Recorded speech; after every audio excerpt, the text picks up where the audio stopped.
Hello விவஸ், Kavimani தேசிய விநாயகம் பிள்ளை பற்றி இந்த காணொலியில் பார்ப்போம். குரூப் 4 குரூப் 2க்கு மிகுந்த பயனுள்ளதாக இருக்கும். 1. கன்னியாகுமரி மாவட்டம் தேரூர் என்னும் ஊரில் பிறந்தவர் கவிமணி. 2.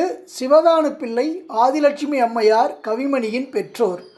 தமிழ், மலையாளம், ஆங்கிலம் என மும்மொழி புலமை பெற்றவர் கவிமணி. எட்வின் அர்னால்டு எழுதிய லைட் ஆஃப் ஆசியா என்ற நூலை ஆசிய ஜோதி என்னும் பெயரில் தமிழில் மொழிபெயர்த்தவர் கவிமணி. 11ஆம் நூற்றாண்டில் வாழ்ந்த பாரசீக கவிஞர் உமர் கய்யாமின் பாடல்களை தமிழில் மொழிபெயர்த்தவர் கவிமணி தேசிய விநாயகம் பிள்ளை.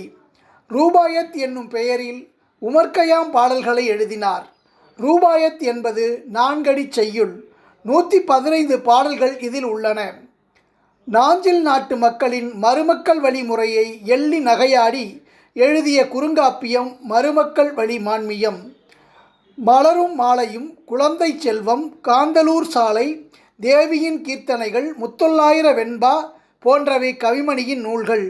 1895இல் முதலாக இவர் எழுதிய கவிதை அழகம்மை ஆசிரிய விருத்தம்.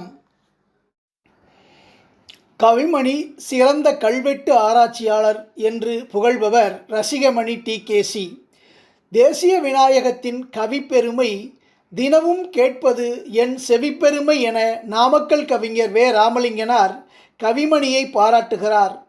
துரும்பென மெலிந்த தேகம், துலங்கிடும் குளிர்ந்த பார்வை, இரும்பினும் வலிய உள்ளம் என்று கவிமணி பற்றி பாடியவர் நாமக்கல் கவிஞர். மழலை கவிஞர், நாஞ்சில் நாட்டு கவிஞர் என்று போற்றப்பட்டவர் கவிமணி. பாட்டுக்கொரு புலவன் பாரதியடா என்று பாரதி பற்றி பாடியவர் கவிமணி. காலை மாலை உலாவி நிதம் காற்று வாங்கி வருவோரின் காலை தொட்டு கும்பிட்டு காலன் ஓடி போவானே என்று பாடியவர் கவிமணி. தமிழ் இலக்கியத்தில் குழந்தை இலக்கியம் தனிப்பிரிவாக வளர்வதற்கு வித்திட்டவர் கவிமணி. மங்கையராய் பிறப்பதற்கு நல்ல மாதவம் செய்திட வேண்டும் என்று பாடியவர் கவிமணி. நாடக சாலையொத்த நற்கலாசாலையொன்று நீடுலகில் உண்டோ நிகழ்த்து என்று கூறியவர் கவிமணி. இது அடிக்கடி குரூப் 4 குரூப் 2ல் கேட்டுட்ருக்கிறாங்க. அதேமாரி மங்கையராய் பிறப்பதற்கு நல்ல மாதவம் செய்திட வேண்டுமா என்ற தொடரை வழங்கியவர் யாருன்னு அடிக்கடி கேட்டுட்ருக்காங்க. அதேமாரி பாட்டுக்கொரு புலவன் பாரதியடா என்று கூறியவர் யாருன்னு அடிக்கடி கேட்டுட்ருக்கிறாங்க. அடுத்தது கவிமணி சிறந்த கல்வெட்டு ஆராய்ச்சியாளர் என்று புகழ்பவர் யாருன்னு கேட்டிருக்கிறாங்க. கல்லை பிசைந்து கனியாக்கும் செந்தமிழின் சொல்லை மணியாக தொடுத்தவனும் நீதானே என தாலாட்டு பாடியவர் கவிமணி. தேனிலே ஊறிய செந்தமிழின் சுவைதேரும் சிலப்பதிகாரம் என்று பாராட்டியவர் கவிமணி. நீதி திருக்குறளை நெஞ்சார தம் வாழ்வில் ஓதித் தொழுது எழுக ஓர்க என திருக்குறளின் பெருமையை போற்றியவர் கவிமணி. சாலைகளில் பல தொழில்கள் பெருக வேண்டும், சபைகளிலே தமிழெழுந்து முழங்க வேண்டும் என்று பாடியவர் கவிமணி.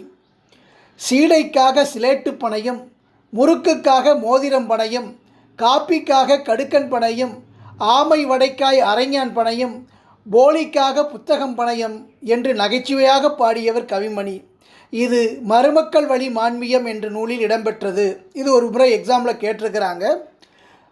ஆயுள் நாள் முழுவதும் தமிழ் மகன் தன்னுடன் வைத்து கொண்டு அனுபவிக்கக்கூடிய வாடாத கற்பக பூச்செண்டு என்று கவிமணியின் பாடலை பாராட்டியவர் T K. Chidambaranar. T K. Chidambaram, TKC அப்படிம்பாங்க. கவிமணி ஒரு பிறவி கலைஞன் என்று பாராட்டுபவர் ஆர்.கே. சண்முகம் செட்டியார்.